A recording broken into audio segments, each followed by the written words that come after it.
Ladies and gentlemen, welcome back to Doctor Who Reviews, episode 99, would you believe, of Doctor Who Reviews.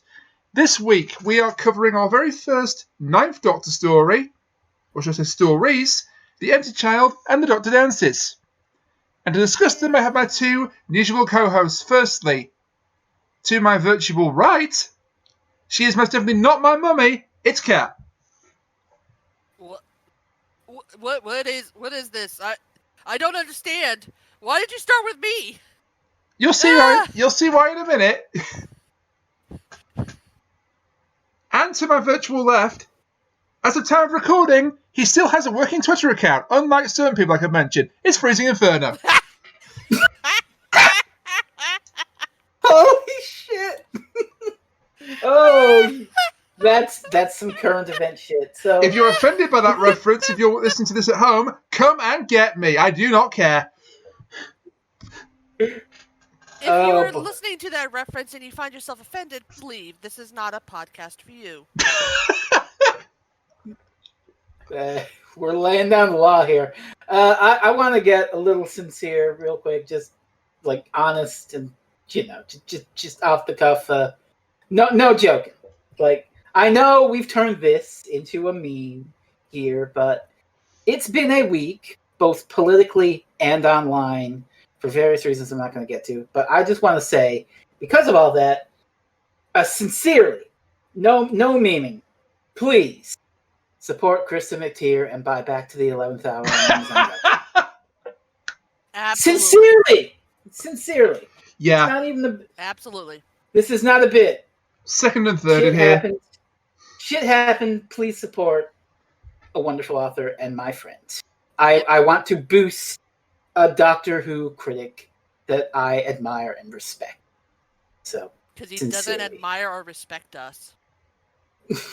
Well, don't worry. He did say no. He didn't say no. He didn't say no. That's what worries me. He didn't say no. I'm sure that Krista admires and respects me. Wow. Okay. Well, Kat. 99 podcasts in, and you developed an ego. What a dick. Well, not as bad an ego as some people who are not on this podcast. Who are not on this podcast. Jeez. But I don't know what you're talking about. Kat reaches for the kit button. We did some jokey jokes, but we're doing jokey jokes. But I really did want to be like a good friend and sincerely promote my friend's book because No, that's absolutely fine because it has been a week, as you say, and we're not going to get into why it's been a week. Yeah. Quite frankly, it's not our place to say why. I've been reading it. Exactly. Yeah, and I've been reading her book. It is excellent. She's a very funny woman. I love that you quoted in our chat a line from Victory of the Daleks about the Dalek Spitfires, where she says something along the lines of, "For those who think this is unrealistic, this is the same show which would later posit that the moon is actually an egg." Yes. And you loved it.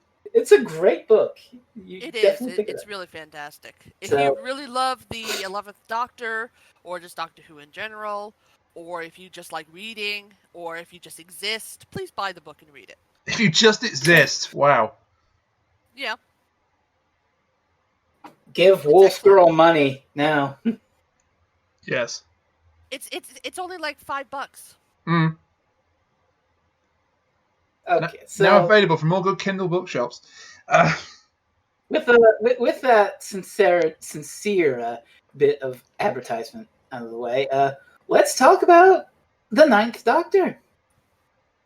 Yeah. So this two-parter is written by some obscure writer. What's his name? Steven Moffat? Yeah, that's about right. Never heard of him. He would go and do absolutely nothing of note with the series after this. Yeah. One and done. What a hack. There are things we're going to say in this podcast. I'm not going to be able to help mentioning the current showrunner of Doctor Who, Chris Chibnall, because it has to be said at the top, half of Chris Chibnall's ethos is nostalgically reminding us of this era of the show, So, in a way, we're finally saying, okay, fuck it. Instead of rewatching your episodes, I'll just rewatch the episodes that you keep referencing. How do you like thin apples, buddy? So this is indeed Doctor Who. Yeah. So this is indeed the very first entry into Doctor Who writing for Steven Moffat. And once you realise that, you start to you start to see a lot of what he would become, famous or perhaps infamous for in his later writings, sort of begin to bud and develop here. Well, technically, his first Doctor Who writing was The Curse of Fatal Death, but that was a piss take. So I mean, in the show proper. In the show proper, yes. Yeah. It's a really good piss take. I mean, there's a great bit with the Doctor tricking the Master into falling inside a pit. Yeah, it's good. So, So, shall we just get into the episode as usual? Let us do that. So, yay! Fresh off Chasing a space. Yeah, fresh off the absolute mental trauma that was Father's Day for Rose. Oh, God. She and the Doctor are chasing this mysterious metal cylinder through the time vortex. The space tampon. Oh, Jesus. I mean... That's what it looks like. Yeah, I see where you're coming from there. Yeah. And just like one, it stops the bleeding, so... Oh. What I like about this is that they immediately make a joke about... Red alert, like, is it a red alert? No, it's a Mauve alert. Why do we have a Mauve alert? Well, Red's camp. Mauve's for dip. It's fun dialogue, but it's basically an exciting cold open. We're chasing a thing. It's going to land in London. Let us go after it. There is a lot of fun dialogue in these two episodes. Oh, yeah. Anyway, they land on Earth. At some time, we don't know yet, but they land there, and It's London, but due to the whole skipping time malarkey, they're actually here a couple of weeks or a month after the thing landed. Yeah. So they're here, and they go off to investigate, and there's some good banter here involving. Scanning Rose, calling the Doctor and not scanning for alien tech, and she calls him Mr. Spock of all things. I missed Rose. She was such a fun companion. Rose is. I like Rose.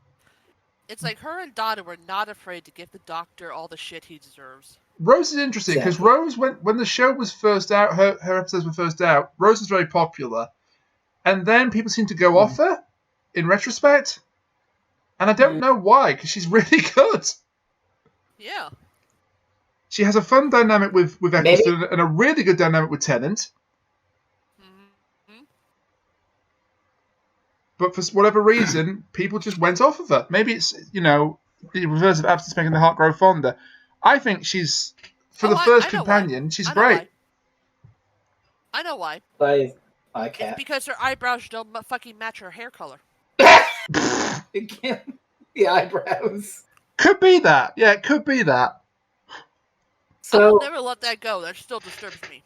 I don't think I even noticed once during this episode about the eyebrow thing. You didn't? No, I didn't. Swear to God. Oh, you will now. Once Kat pointed that out to me years ago, I couldn't unsee it ever. Well, see, you mentioned it before, and I completely forgot because I have the memory of a goldfish. That's true. So I will forget again. Oh God! Well, that's his intro. That's your intro for next week, sorted. So Rose gets split, and the Doctor gets split because Rose sees a small child wearing a gas mask on a roof, and she's like, "Oh shit! You gotta come down from there, son." And she goes off while the Doctor busts into the back entrance of what's a nightclub, a cabaret. Cabaret, whatever have you, and this is a really funny. Oh, I love scene. this. It's both a good joke and it perfectly encapsulates the reveal of where they are. Because the Doctor runs up after this lady's done her song, and he's like, "Excuse me, has anyone seen anything falling from the sky?" And dead silence followed by laughter, and he just doesn't get it. And then we hear air sirens, and the Doctor notices the poster. that says Hitler won't send a warning. Oh shit! We're in World War II. It's the Blitz. I love the way that Eccleston acts this. He blurts it out and then he looks at the poster, but his eyes just close like, oh god, I'm embarrassed. But not quite as much of a perilous situation as Rose gets into, where she's trying to get to this kid. She's up on a building, but the kid is slightly higher.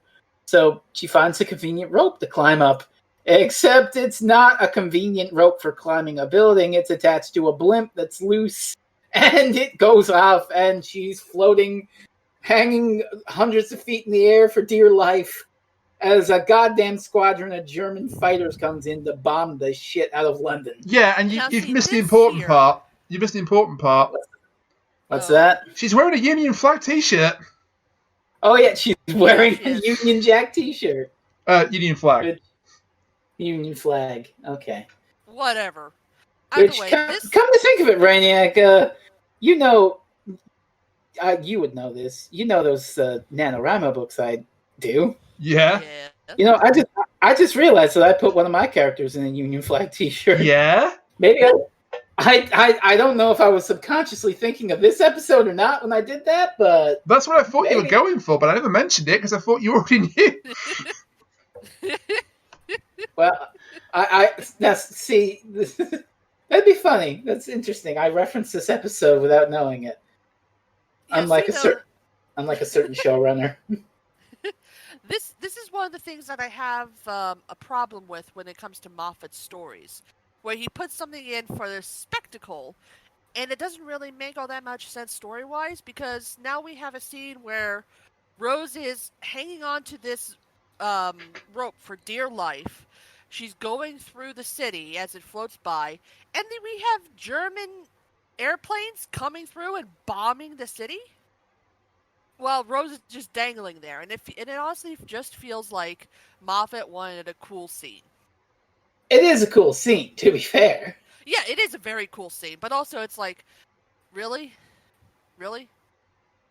Okay. This is also, first season Doctor Who revival, so one can expect a few, But later on, it does get to where Moffat starts to do more things just for the spectacle, because it looks cool rather than it being a good plot story. It's not just for the spectacle, though. I mean, we touched on this, funnily enough, last week when we were talking about Revolution of the Daleks. But this and how we said that things just happen because they happen. And Moffat does that as well sometimes. Yeah. But it's more that he just doesn't... This way. It's more just that he doesn't care about little bits of plot as long as we get to the main overall thing.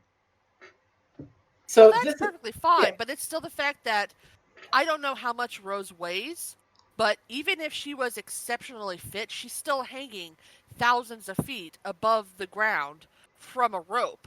She would have let go or slipped off ages before that. Yeah, but it's TV. It's a TV show. There's a certain element of suspending disbelief. But no, you make a valid point. You do make a valid point. I get you. There is a purpose to this scene, and it's to get Rose to meet another character we'll be talking about in a moment. Oh, yes. And Moffat decided to do this in a particularly ostentatious way because it's 2005 and we have the budget for it now. Because it's Moffat. I would say it's a fun way, though. It's a fun meeting between these two. Yeah. Well, while Rose is hanging for dear life in a illogical way, ding. Well, I think you can also say she's just hanging around. Holy! Oh my god! Okay, so he put a rim shot on. He set me up with the ding for Cinema Center, and then you just went straight in there, plow with the rim shot. So what did we delete for that? Did we delete Jesse Cox as a furry or give your cock a cock ring? Give your cock a cock ring. No, that's still there. Of course it is. I think I got rid of nipples for that one. Nipples. No, not nipples, the enchilada. If it helps, I have 3 new ones, and you just heard one of them. Oh. I wonder if we'll hear the other 2 during this podcast. Who knows? I wonder. Yes, the answer is yes. Okay, hang on. I'm calling up Christopher Eccleston right now, since apparently he knows. All right. I earned that one. Right. But so you've said the right thing, because speaking of calling up Christopher Eccleston, this literally happens. So he's in an alleyway, just talking to himself, and then he picks up a cat and goes, sure would be nice if I had a companion who actually does what they're told for once. And then the phone starts ringing. Which, this is interesting, because Moffat here, and I don't know if this was like done at any other point in Classic Who, where someone actually calls the phone on the front of the TARDIS. But Eccleston reacts in a way that's like, this is impossible. This isn't actually a phone.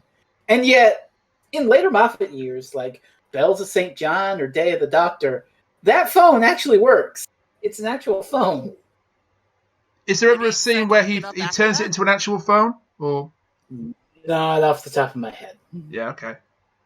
So at some point, like Moffat played with this. Fair, it's like, and Bells of St. John, the phone does have a more modern look to it. And this one is one of those classic, put the thing up and talking to the actual phone box. Okay, so wait, Bells of St. John, he's in he's in his new TARDIS. Yeah. He's in the monk outfit talking to Clara. Yeah, but the TARDIS in Bells of St. John is the same one that's he has an actual handset with a mouthpiece and an earpiece. Right, up till the Capalier. So I guess we can say that whenever he changed the TARDIS desktop theme, that changed the phone outside as well, somehow. Yeah. Even though it's still a police box outside, I don't know. I do know during Moffat's era, where he was the showrunner, there was a phone inside the TARDIS that was used quite a bit. Yeah. But I'm trying to think if we ever saw him answer the phone outside before Bells of St. John. I can't think off the top of my head. Moffat forgetting his own continuity never happens. Thank you. Yes. I'll try not to make it obnoxious. Yeah. Well, he answers the phone, and all he hears is a strange child's voice asking for their mummy, and if Eccleston is his mummy, the infamous "Are you my mummy?" And there's another girl who seems to know more about it. The phone's call's not for you. Don't answer it. It's evil and stuff. It's ominous. It's weird. So 9 decides to follow this mysterious person, and we cut to the character introduced in this episode, a man who we saw 16 odd years later in the Chibnall era. It is John Barrowman as Captain Jack Harkness. Yep, the grand debut. And in fairness, I think here he is really rather good. Yes, unlike now where he just seems really tired of it all. Yeah. I mean, yeah. Well, in fairness, in the show's continuity, Jack's seen some shit. What did Krista had something to say about this? I need to go back to our. I mean, this is a character who, spoilers for Torchwood, was buried alive for 2,000 years. Oh, here we go. I found the quote. Worried. Krista said, and I quote, "Why do I need to look at John Barrowman's wrinkled face in HD when I can look at his youthful one in upscaled 576p instead?" Yeah. Which, yeah. Excellent commentary from an excellent writer. And speaking of excellent, that's literally his first line, Captain Jack's first line. Excellent bottom. Yeah. Yeah, because he's got binoculars and he's looking at Rose. And then the officer behind him is like, I'm sorry, what? Is this really the time for it? And Captain Jack is like, oh, I've got to go meet you lately, but you also have an excellent bottom. God. He says he's going to meet a girl, but... Well, whatever. Which, now we know about Jack, is extremely funny, but... So, while this is happening, the mysterious girl from earlier, who... We'll just call her by name now, her name's Nancy. The air raid's coming, and there's a family going into their bomb shelter. At which point, Nancy heads on into their house. Dinner's still on the table, half-eaten. Gets everything ready, and gets all the little orphan kids to come on in to eat the leftover dinner, such as it is. Yeah. And because it does become plot relevant later, we also need to mention that this is a big-ass dinner. There's like a whole ham in there. There's several different sides. So there's a lot of food. You can easily tell that these guys are not rationing like they should. Yeah. Yeah, it is a war. There is a fun little bit of a subplot where I can't remember who says it, but they're like, oh, we think that the woman of this house is having an affair with the butcher. Hence all the meat. Yeah, at the top of part 2. Yeah. She mentions it. Yeah, but we'll get to that scene. Yeah. But I will mention, this is jumping a little ahead because it cuts between Bros and the Doctor. But I just want to mention this scene now, Nine's scene, where all the kids are getting there for dinner, and Nancy's like, all right, everyone take one slice each, and they pass the plate along. And then here's the Doctor, and he's like, thank you. He just appears out of nowhere, like an RKO. Oh my god, it's great. I do like how when they're talking, eventually Nancy gets up and takes his plate, and he's like, what did I do wrong? You took 2 slices. There's some great dialogue here. He basically lays out the entire scheme, and he's like, they're like, are you a copper? No, I'm not a copper. What would I do anyway? Arrest you for starving? He's trying to win the orphan's trust, isn't he? Basically. Basically. Yeah. And the wonderful line where he lays out their whole idea, and he's like, "What? You got a problem with that idea? Oh, so you come in, you find a fresh dinner as the air raid comes, and you come on in and eat the food. Got a problem with that? No, it's brilliant. I can't decide whether it's Marxism in action or a West End musical." Such a good line. It really is. I mean, that line is a bit less funny now that people just won't shut up about Marxism, but. Yeah. Back in 2005, it was a very good line. I mean, I'm on the virtual left, so I know.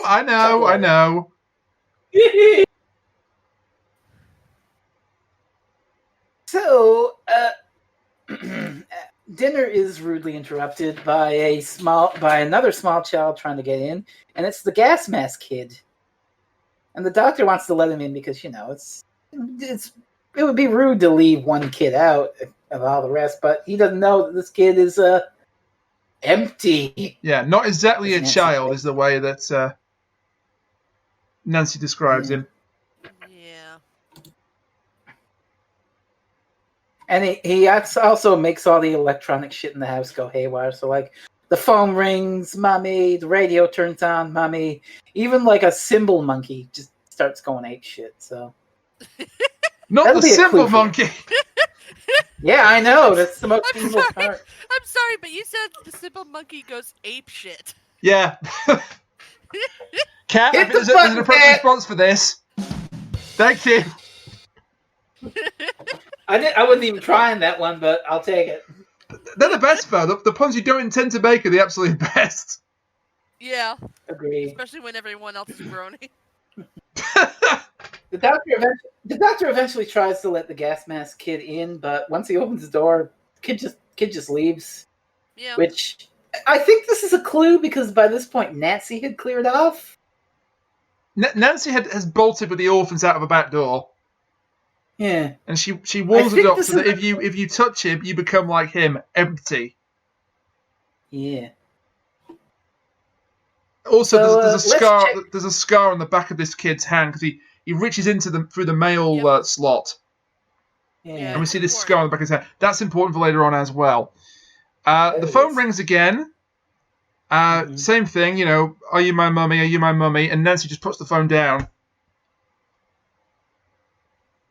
So, back to Rose. How are things going? Oh, she's plummeting. Yeah. She's falling to her death. She finally lets go. Ages after Kat thinks she should have. But that's besides the point. Well, dramatic tension. And is luckily caught by a beam of light. And we hear the sweet, serene voice of Captain Jack. I had a joke about turning off your mobile phone because 2005. Yeah, because flight. And then he pulls her down and he's got her, and it's a fun joke because he's like, "Ooh, you withstood that pretty great. People usually faint. Yeah, which is why you're all blurry." She just conks out. Yeah, I love their dynamic. Oh yeah, they've got a great dynamic Jack together. And Rose are just it's a good dynamic, especially later in the episode. But once she comes to, we got some exposition with him.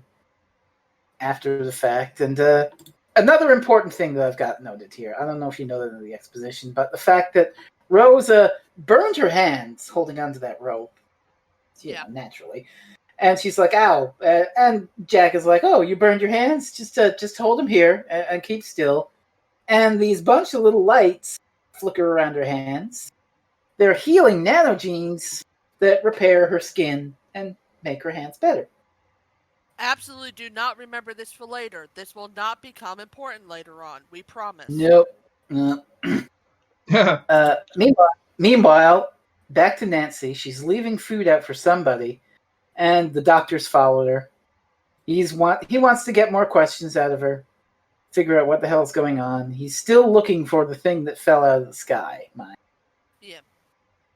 Actually, in the earlier scene, I remember he drew like a little sketch of what the and I'm just going to use Kat's terminology, what the space tampon looked like.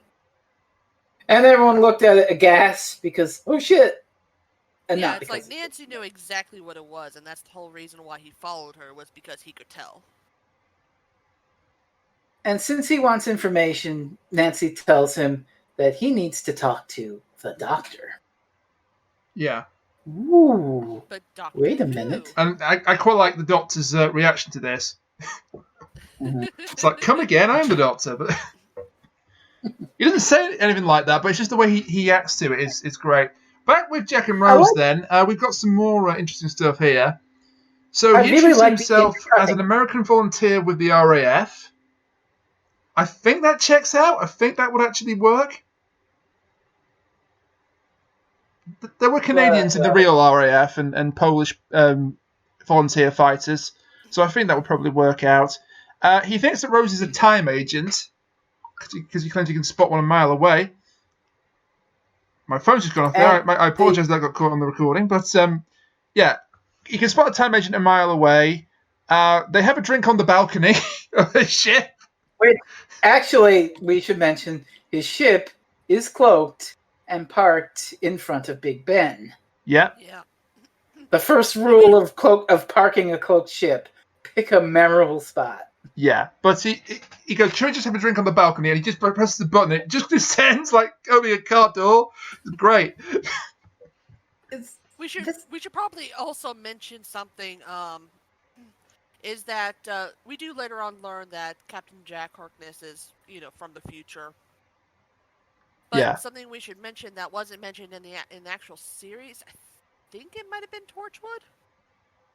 But apparently there was a Captain Jack Harkness who actually was part of the 133rd RAF, and he died. Man, if only there was someone who'd watched Torchwood in its entirety, could tell you that was right. That's absolutely right. And then our Captain Jack took his name and his identity. I did not know that. In the penultimate episode of Series 1, and I forget the exact circumstances, Jack and the team go back in time, and he meets the real Captain Jack Harkness.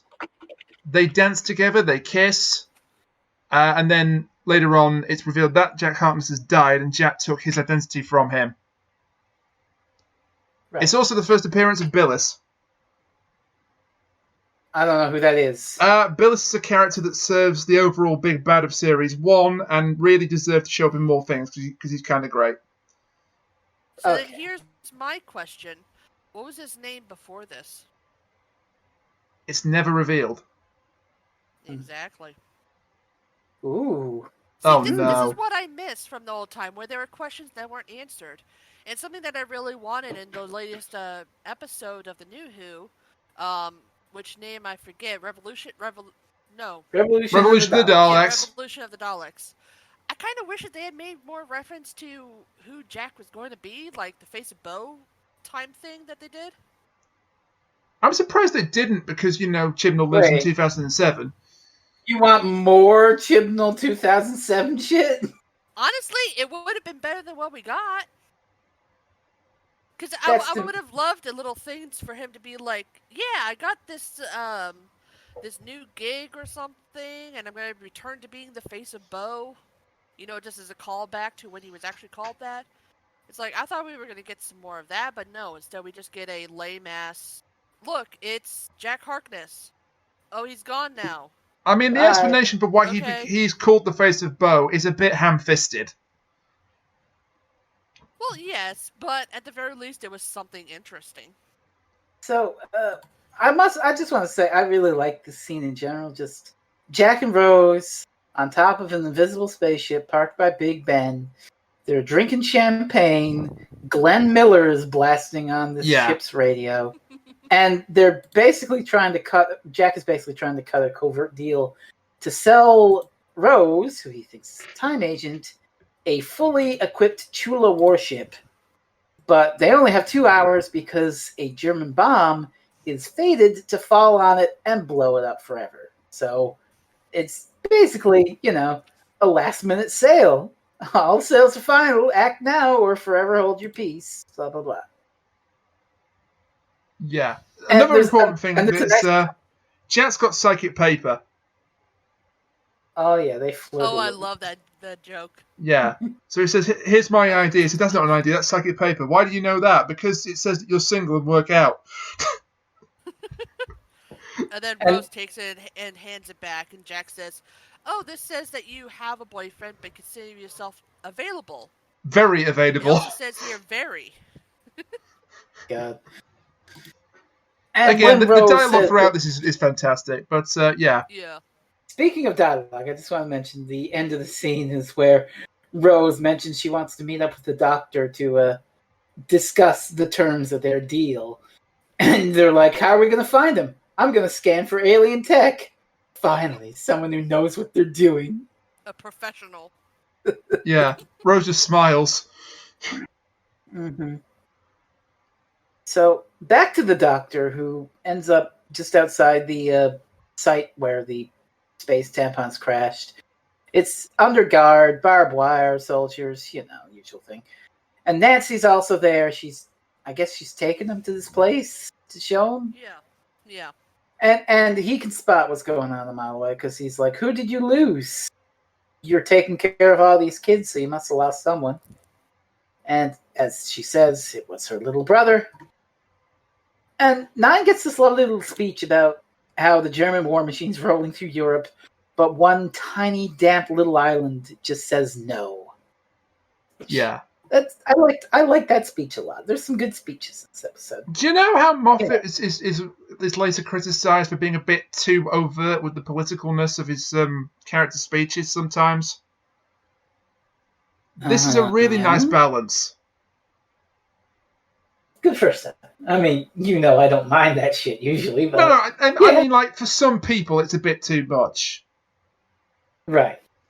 It's a bit too forced down your throat. Just the fact that, in this one, this was the first time that he was writing for Doctor Who, so his speeches hit a little bit harder, I feel. Oh, yeah. Once you start hearing nothing but Moffat speeches, you kind of get like, okay, you're doing the speech, come on, get through it.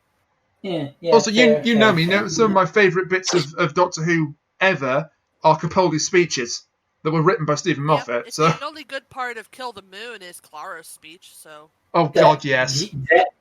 That is one of the best parts of Kill the Moon. That's one of the best parts of Series 8. Period. Yes, agreed. It's a shame that they didn't really do anything with it, but this is not it's not a podcast about Series 8. But We've done several of those already. Yes. Anyway, so Nancy has revealed about her brother. The Doctor has gone into the hospital, and the Doctor meets with the Doctor, Dr. Constantine. Dr. Constantine. Guest star alert. This is Richard Wilson, who is perhaps best known to English audiences as Victor Meldrew from One Foot in the Grave. It's Dr. Frankenstein, not God. I don't know if he did anything that's he's known for in North America, but that's what he's most known for here. So here we go with more exposition and clues and whatnot. It's very, very well structured, this episode, even though we're getting close to the end of the episode itself. But Dr. Constantine has the doctor examine one of these patients. The whole ward is full of people with gas masks on, just laying down. So he examines one, head trauma, gas mask seems to be fused to the flesh. Scar on the back of the hand. Examine another one. Wait a minute. What the fuck? Exact same thing. Trauma. All these gas mask people have the exact same thing. They got the gas mask fused to them. Head trauma. Scar. It's physical injury as plague. Yeah. Which, how the fuck does that work? And they aren't dead because he bangs his cane against a garbage can or a rubbish bin, I suppose, in the colonies in Great Britain. And while he does that, there's a mark on the back of his hand, and he is coughing quite a lot. I swear to God, this fucking effect is spooky as shit, even though it looks kind of like it dated 2005. Sort of goofy spooky, the one where you can tell that it's not really a great special effect, but the body horror of it is honestly just awful. Like he's coughing, he's like he's obviously under the effect of it, and he's coughing and he starts stammering, "Mommy," and then his mouth like just busts open, and a goddamn gas mask respirator comes out. His eyes just balloon out, and his face morphs into a gas mask. This was a shocking effect back in 2005. It's a shocking effect today, I'd say. I was, 15, 16, and I just jumped backwards. Oh, God. Jesus Christ. Also, people keep talking about how the Cybermen are all about body horror, but it's like, look at some of the smaller stuff that they did. This is terrifying. I mean, Moffat's all about body horror as well, let's be honest. Well, yeah. This is some grade A body horror. And it leads us into the climax of Empty Child. It does, but before we get to that, can I just elaborate a bit more on Dr. Constantine? Because I really like this character, even though he's barely in it. Oh, yeah, there is a really good line. There's a really touching line where he's like, he says, well, these people are not dead. And he says, they don't have a heartbeat. They're harmless. They don't do anything, but I've got to make them comfortable. He says, before the war, I was a father, and I was a grandfather. And now I'm neither, but I'm still trying to look after people. Which, considering the state of Doctor Who at the time, Time War was very much a thing. 9 can relate. Yeah. He says, I was a father and a grandfather. I'm now neither. I'm still a doctor. And the doctor, feels a great relation to him because of this, because he lost his grandchild. Yeah. He went through a great war. As far as he's concerned, he lost everything. Yeah. I mean, as far as transmission is concerned, he lost everything too. But isn't it ironic that the very man writing this amazing speech in 8 years' time is gonna slap a massive retcon on it? Yeah. Yeah. It's kind of funny. I mean, I don't mind the retcon the Time War, of course, but that's just amusing. You never. Do you think he thought of that when he was writing Day of the Doctor? Probably not, because he tended to forget his own continuity. And that's not a criticism, it's just a statement. I mean, we went into this in the Silence Arc, didn't we? He was making shit up as he went along. That's not a criticism. That's like, it's obvious when you're watching the episodes. It's like, you think at one point, the guys at the BBC, whenever they have a new showrunner, would just step up to them and be like, okay, here's your history of Doctor Who, here's your whiteboard, if you have anything that you add to the continuity, write it down so you fucking remember.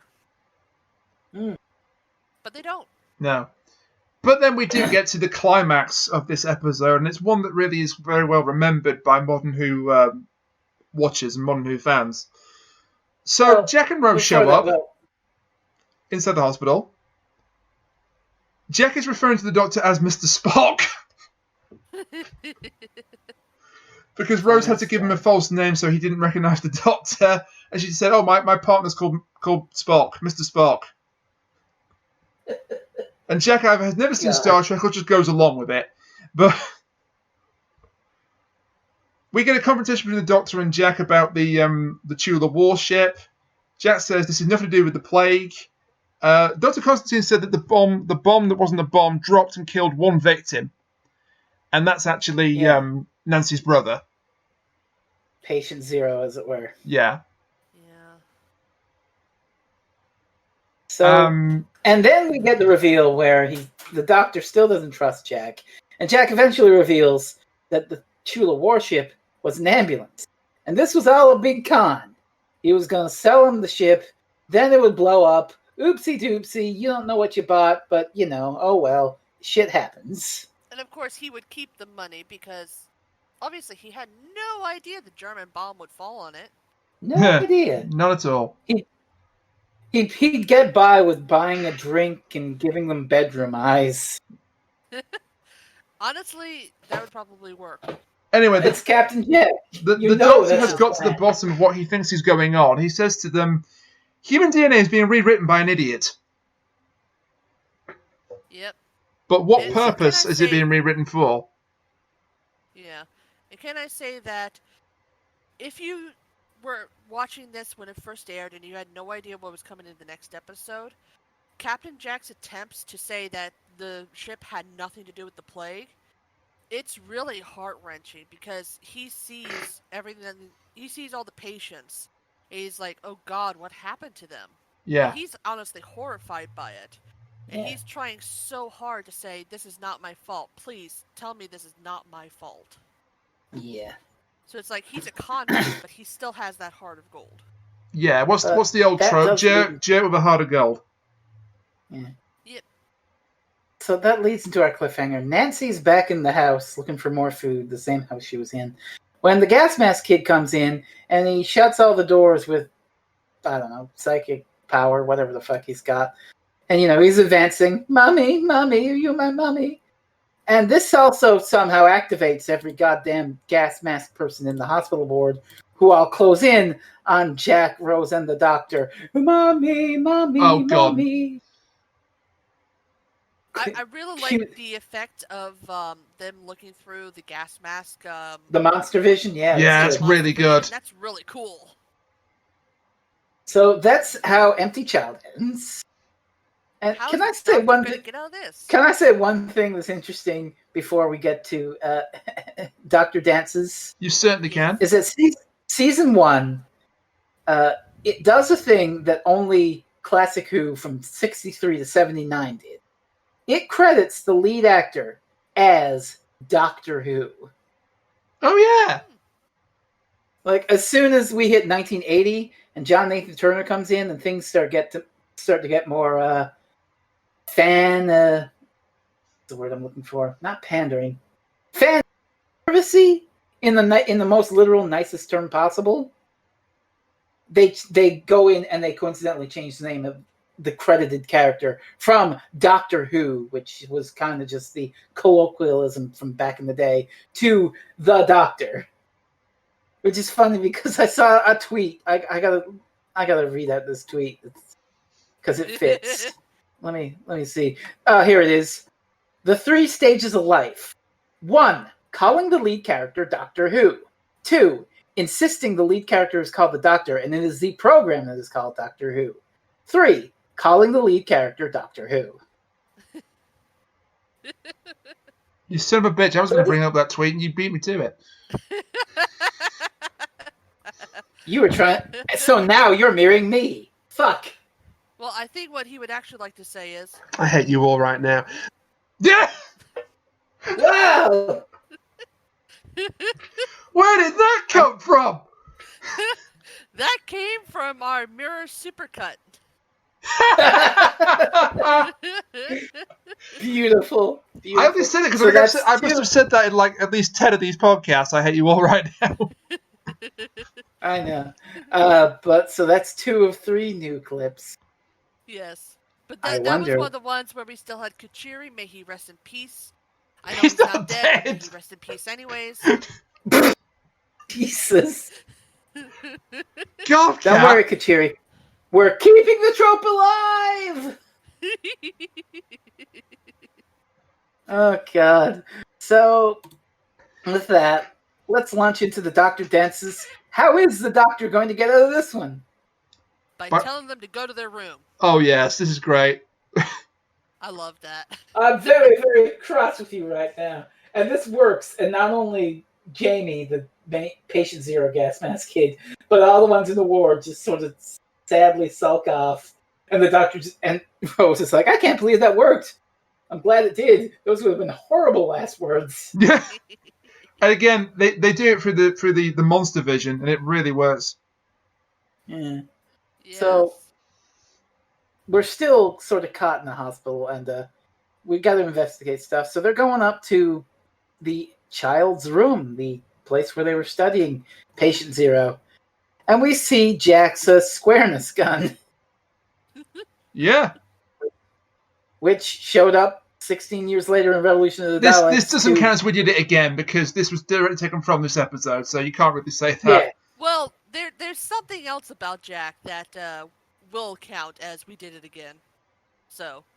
Yeah. I think I know what we're talking about. I think I mentioned it to you, didn't I? Yeah, you did. As we were watching, right? Yeah. So, but also, I really like this scene. We should say at this point that the all clear siren sound. That's important. Yeah, that is important. So all clear. Germans are done bombing for the night. They blew up God knows what. They're going back home to base. Well, they're not done for the night, but they are done for right now. For right now. I don't know World War II history. I assume they did multiple bombing raids a night. Probably. Because they're doing this one. So. I mean, yeah. That's just what they would do, wouldn't they, then? Goddamn Nazis. Yeah. And I can say that literally this time. Yeah. We also get another conversation between Jack and the Doctor. The Doctor is blaming Jack for what's happened. Jack is adamant it could not be anything to do with him because it was just a burnt-out medical transport and it was empty. Yeah. There's no way it could have caused all this havoc. About the con and. Yeah. So we're in. Yeah. Yeah. Go ahead. Well. At this point, it's revealed that Jack is actually the one who sent out the ambulance in order to distract the Doctor, because he saw them coming. He threw it out there so that it would, traverse through time and attract their attention. Then the idea was that he would land, say he found it, tell them as quote unquote time agents that they can have it. All they have to do is get 50% up front, and then mysteriously a German bomb would just land on it and destroy it. Jack obviously knows about the bomb.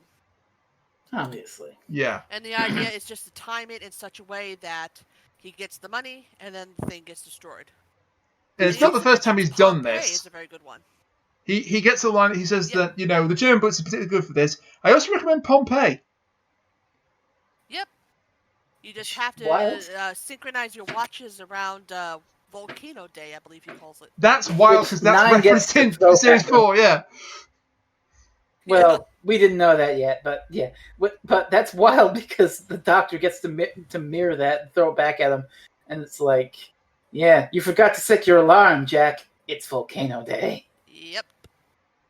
But then we go up into the empty child's room and, it's basically just, scientific observation unit. But the kid busted the fuck out of there.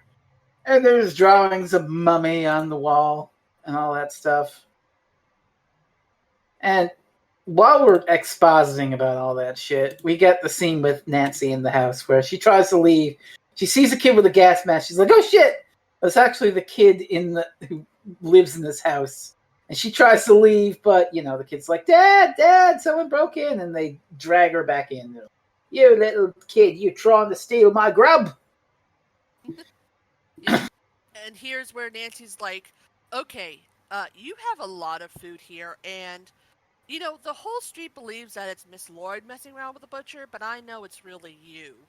So, I want a torch, I want some wire cutters, some food, and I want to go to the bathroom before I leave. And I love this part because earlier he mentioned the food on this table I earned with the sweat on my brow, So when Nancy does this, yeah, she just looks at me and she says, "There's the sweat on your brow now." Hot damn! I love Jesus. That. Nancy gives no fucks. It's perfect. Well, she's tough and streetwise. Yeah. Speaking of perfect, earlier in the scene in the room up there, talking about the empty child, the doctor played a tape. It's like a tape reel where Dr. Constantine's trying to communicate with the kid, and all he's saying is, "Are you my mummy?" And then we hear this noise as we are expositing, and Rose is like, "What's that noise?" And the doctor looks freaked out. And this is a really good bit. He's just like, "What's that noise?" Oh, that's the end of the tape. It stopped 30 seconds ago. It's even better than that because the kid's no longer saying mummy. He's saying, "I'm here." Yeah. Here I am. Yeah. So the tape ran out. And the doctor's like, "I sent it to its room. Right here. I'm here." Yeah, this is its room. And then they turn around and the kid's just there.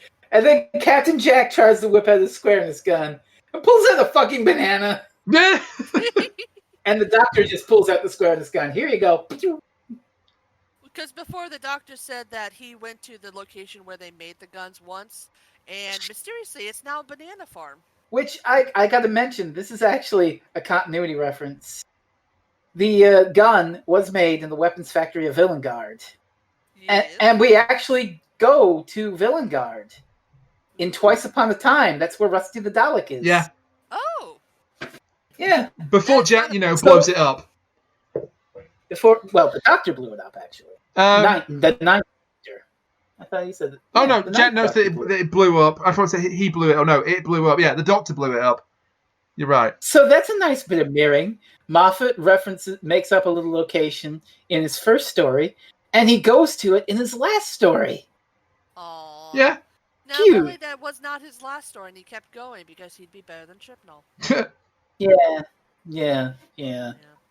And this is coming from you, so that's saying something because I like Moffat more than you. Also, the whole gun swap for banana thing that will be used again for River. Yeah. In Let's Kill Hitler. Yeah, well, shit. Oh, goddamn. Which works because River had the squareness gun when she first meets the Doctor in. First time we see her meet the Doctor, anyway, in our point of view. Yeah. See, at least Moffat is reusing his own shit and not just saying, "Remember 2007?" Yeah. I mean, reusing your own stuff is fair enough. Mm-hmm. So we get a bit of a tense scene. We're running away from gas mask kid, and then the gas mask hospital patients are closing in. We're surrounded. We're surrounded. Can't go up. Can't go side to side. We're going to blast our way through. So Rose takes the squareness gun, aims it straight down, shoots a hole in the ground, and they fall down to the next floor. Which is good thinking. Yeah. Also, but that also has drained the power. There's a bit where the empty child Kool-Aid Man's through the wall. Yes. Because they shoot through the wall to get away from the room, and then they seal it back up, and he just smashes through the fucking wall. I forgot he did that. Wild. It's so good. And speaking of the kids' powers, we get a quick little scene with Nancy and all her orphan kids, where she meets up back up with them, gets them some food and stuff. And there's a kid playing around on a typewriter. Nancy's a bit tense about it, but he doesn't even know how to write, and he's trying to write a letter to his dad, so he's just pressing random keys, which, is basically my writing process in a nutshell. But, she's basically talking like she's 2 days to retirement. She's like, "Well, what would you do if I wasn't around? Maybe one day I won't be here." Because she's got the work out. She's obviously going to the bomb site to put an end to this somehow herself. I don't know how. Yeah. Well, Jack has just buggered off. Jack has vanished at this point. Well, no, we're getting ahead of ourselves here. Yeah. I think. We're getting ahead of ourselves. But Moffat, he does the same trick again in the same episode. Like, he does the same thing with the tape, but this time it's with the typewriter, because it's like... Honestly, it's really cool still, though, because... It's cool, yeah. It's just like you're hearing the typewriter type, and she's just like, "I'll tell you why I have to go. Ernie stopped typing like 30 seconds ago, so why do we still hear typing?" And it's just typing. Actually, it was more like Nancy was like, "I have to leave because Ernie's right next to you. So who's typing?" And it turns out that the typewriter is typing "Are you my mummy?" over and over again. Yeah. Yeah. You think Steven Moffat's seen The Shining? Quite possibly. I mean, it's one of the all-time great horror movies. I mean, if it started taping Red Rum, I would have flipped the fuck out. But all work and no mummy make Jamie a dull boy. Oh God! Hopefully he saw the Kubrick. Hopefully he saw the Kubrick version and not the TV miniseries. But I digress. Yeah. Anyway, there's a mad chase. you know, There's a mad escape from all of the gas mask plague victims. Let's just call them. And you know, I really do hope that Steven Moffat has not seen another TV miniseries. You know, The Langoliers. Oh. Ah! I didn't even try it. As soon as we mentioned The Shining, it just popped right back in my brain. Had to do it. And I wish it had stayed in there. I hate you all right now. Yes. Wow, Rainiac, harsh words. Thanks, Kat. I didn't even have to say it. Really, I didn't even have to say it that time. Really, I just can't wait to see what number 3 is. I'm sure it'll come. Oh, I have an inkling, but I want to see for myself. So. Yeah. Well, you know, you might be disappointed. It's the anticipation. Oh, so it's Kevin Sorbo. All right. Right. So... Actually, given what that kind of beef you have with Lucy Lawless, maybe we shouldn't stand Kevin Sorbo anymore. We were standing Kevin Sorbo to begin with? No, well, I'll stand Lucy Lawless. People reference him all the time with that disappointing thing. Maybe the world has progressed beyond the need for Kevin Sorbo at this point. Well, yes, it has. I guess we're not going to start reviewing the Hercules TV miniseries like my friend Chris wanted us to. What about Xena instead? You know, I said yes, just to hear her, and it's like, well, by the way, you know you've got to do it now. No, I don't have to do it. It was a joke. Listen. Let me sell you on the Xena series. 1, strong lesbian who could kill you. 2, Bruce Campbell. Jerry, I've watched all 6 series of Xena. You don't need to sell me on anything. I've never seen a single episode of it. But we have to fix that. I was selling Cat mainly on that. We have to fix that. But back to Doctor Who. Oh yeah, we're talking about that. The Doctor, Rose, and Jack locked themselves in a room with only one door and no exit.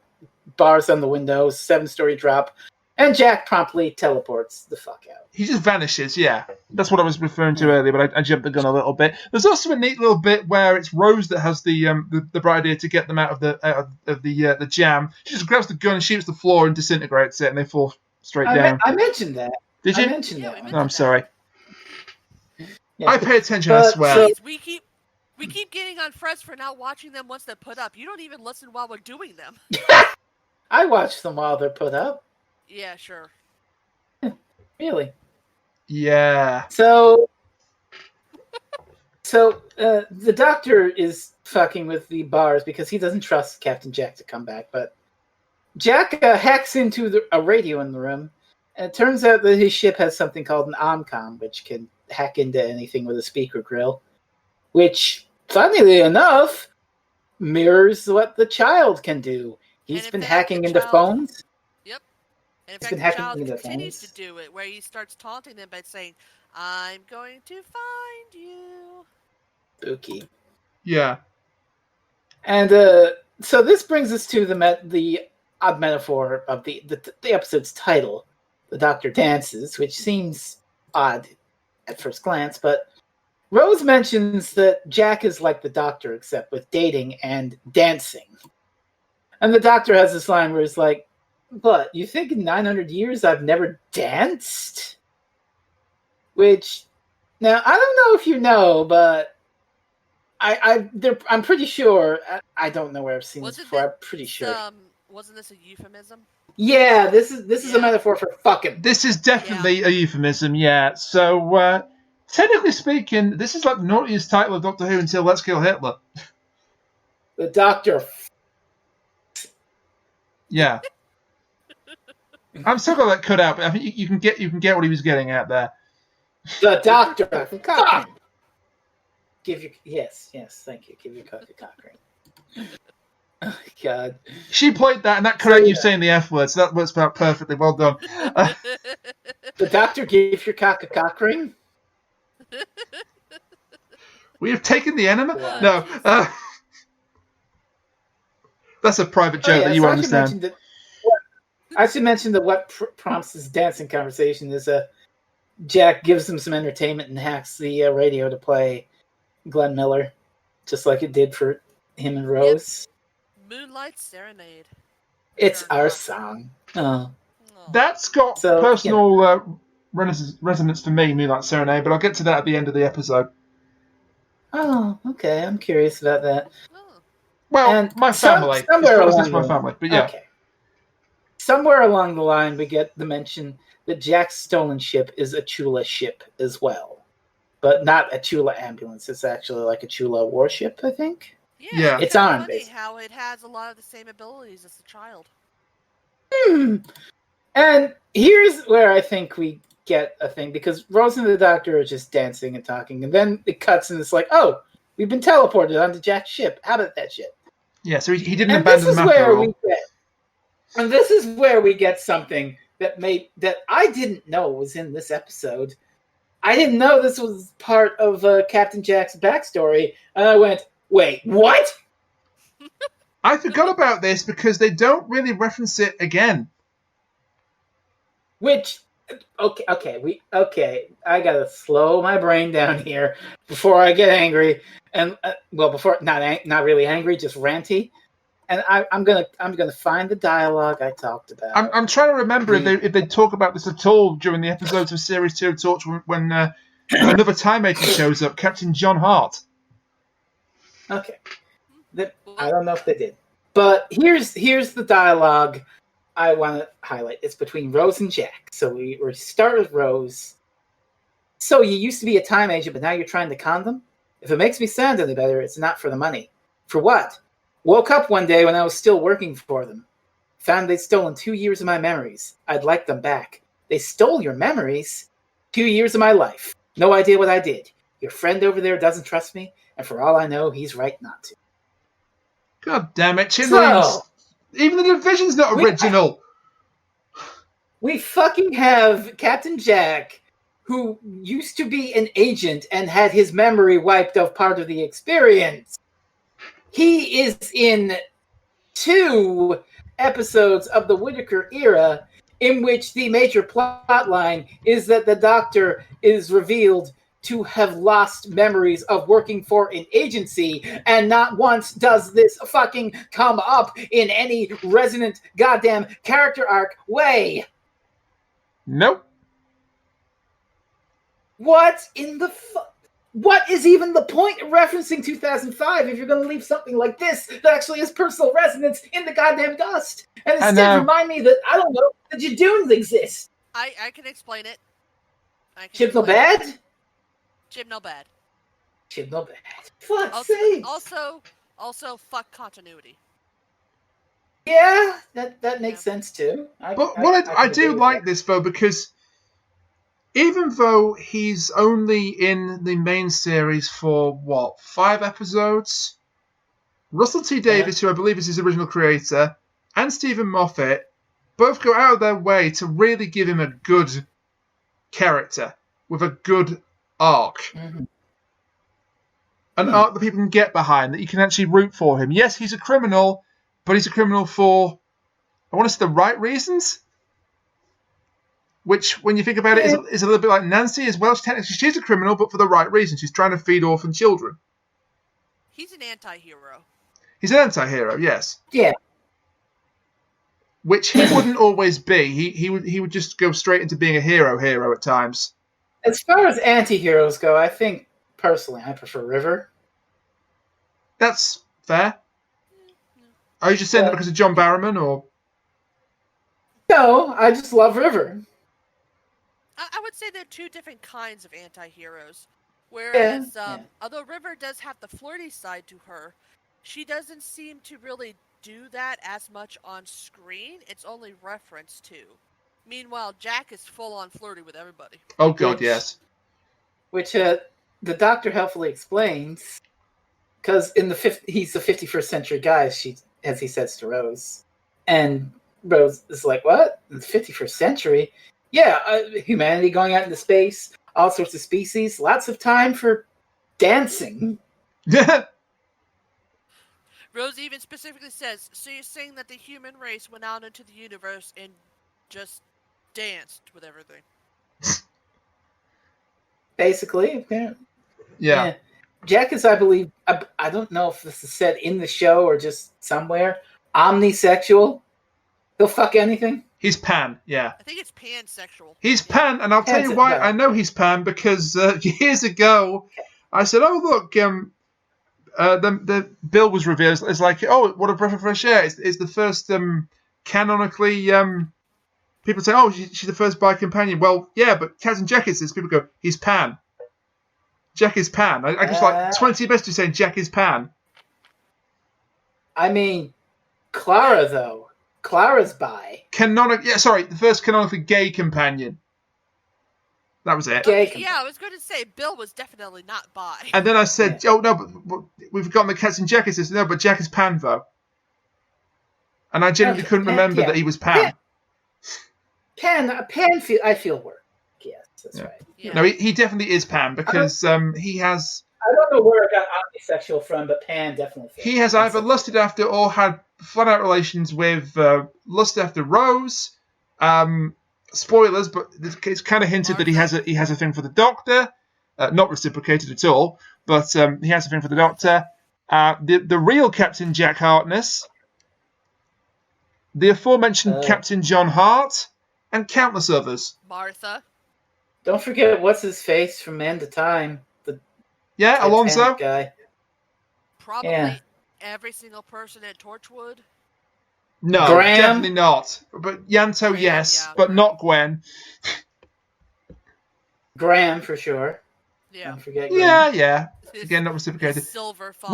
We could fill up a lot of time, debating who Jack has had the hots for. But we're not going to do that. But so let's roll through the climax of the episode. So Nancy, while they're still going on board the spaceship, Nancy has broken into the yard where the bomb is. But unfortunately, she failed her stealth check. She's immediately arrested by the guards.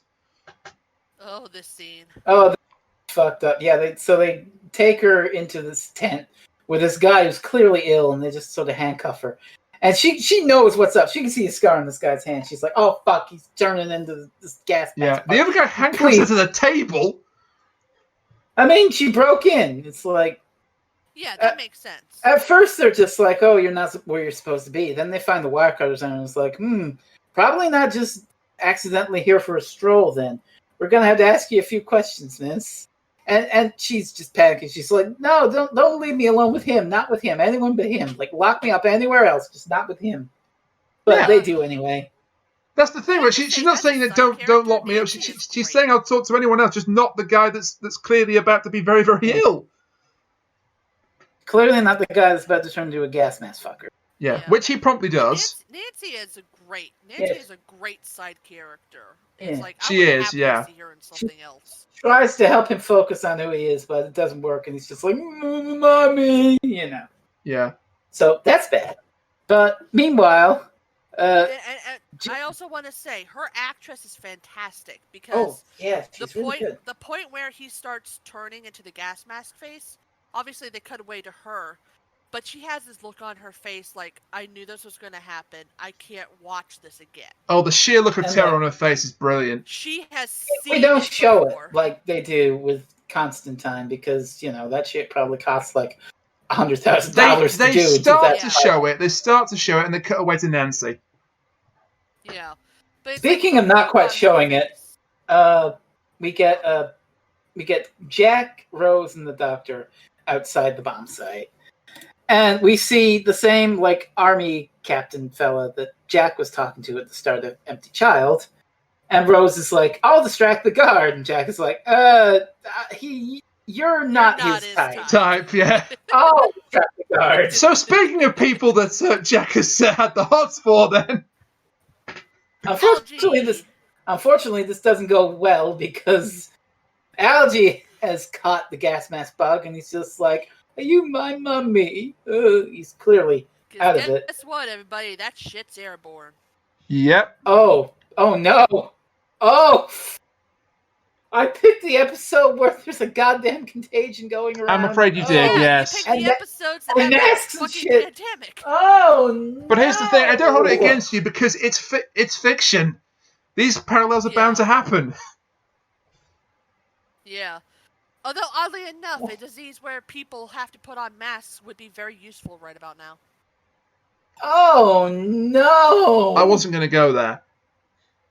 I happily will. I forget. Wear your fucking masks, people. I even did that as the tweet for the episode. Next time on Doctor Who reviews, wear your fucking mask because it's Christopher Eccleston and Empty Child. Yes.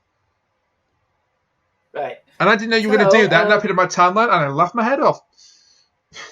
It had to do it. So I don't know if I forget if it's Alfie or just another random soldier who's the next one to get gas masked. Alfie collapses, so he gets gas masked. The one that's with Nancy has already been gas masked. That's Jenkins. Yeah. It starts happening to all of them. It starts happening to all of them because this figure's spreading. The point is we see another guy open his mouth and a fucking gas mask snout comes out. Yeah, that's algae. Algae? Whatever. Right. Algernon. Yeah, it's short for Algernon. Algae. So the doctor finds Nancy and she's singing Rockabye Baby to the gas mask Jenkins to keep him at bay. He breaks her out with the Sonic, and then he sends Rose to fix barbed wire with the Sonic, which that can do, apparently. Yeah. And then we get a nice little heart-to-heart between Nancy and Rose. Where Rose mentions that they travel in time, they're from the future. And Nancy's like, what future? Yeah, but we have a future, but you're not German. And she says, I'm not supposed to tell you this, Nancy, but you win. You're going to win the war. Which I thought was really sweet. Yeah. And they don't make a huge deal of that she's just changed history, because she hasn't, because... Oh, fuck's sakes. Nancy might not believe her, and... Like, who gives... This isn't a fucking, like, fixed point in time episode. No, that's what I like about it. That shit. It's none of that shit. We had that with Father's Day. We had that already with Father's Day. Yeah, we did. Exactly. We don't need it again. Like Rose we don't need it again 2 weeks later. It's just something that she can keep to herself to have hope in this. Well, exactly. When things are down, she can tell herself that the stranger from the future told her that it's all going to be worth it because they win the war. Yeah. Yeah. And just don't tell it to anyone, or you end up in an asylum. But yeah. Well, I don't know about that, but anyway, they try to open the Chula ambulance, but it's like locked now. And we get the reveal of what's been happening. The Chula warship ambulance thing, the space tampon, whatever you want to call it, it wasn't full of medical supplies. It was empty, but it was actually full of those nanogenes. Dun, dun, and dun. And they're alien nanogenes, so they're programmed to heal, but they don't know what a human being looks like. So the first thing they came upon was a dead kid with a scar on his hand and a gas mask. So they fixed him and then saw other humans and were like, oh shit, they don't have a gas mask and a scar on their hand. They need to be healed too. Yeah, but they had no template. Where he was hit. They had no template, so they didn't know where the gas mask began and human flesh ended, and so just treats the whole thing as one body. The boy became the template. Yeah. Yeah. Yeah. And that's the whole reason why he's looking for his mother, is because they need to know, is this correct? Is this what we're supposed to be doing? It's a really clever explanation for this, really. It really is. And as the gas mask people surround the bomb site, they're not attacking, they're waiting for patient zero. And we see Nancy's grieving face. Nine realizes, which he hasn't known all along. I thought he might have known all along and just been playing along, but this is pretty much the moment where he realizes that Nancy is older than she looks, old enough to have had a child a couple of years ago. she was Mummy the entire time. Yeah. And the reason why this child is so strong, by the way, is because it was a Tula warship. So this wasn't just a medical transport. Yeah. This was a battlefield medical transport. They heal you and make you like strong, ready for war. So that's why this Kool-Aid Walther shit. It gave the boy the power to basically tear the world apart to find its mother. And, you know, the whole hacking thing. Jack can do it because it's a Tula warship. So he can do it because he's a Tula warrior. Yeah. Mirroring. And so we get to the climax of the episode, and this is peak Moffat. Right out the gate, peak Moffat. And it's absolutely fucking beautiful, and I love it. And I'm sure people call it one of Eccleston's finest moments, and they're not wrong. So Nancy finally walks up to her child and finally tells him, I'm your mummy. I'll always be your mummy. And gives him a hug, and they're surrounded by the nanogenes, and the doctor's just like, oh, you clever little nanogenes. Come on, figure it out. Yeah. I could not believe my eyes when 10 million fireflies. Well, nice. Well, listen, Kat. This is a better use of glowing fireflies, you gotta say, than in the Force of the Night. Yeah, I was thinking that too.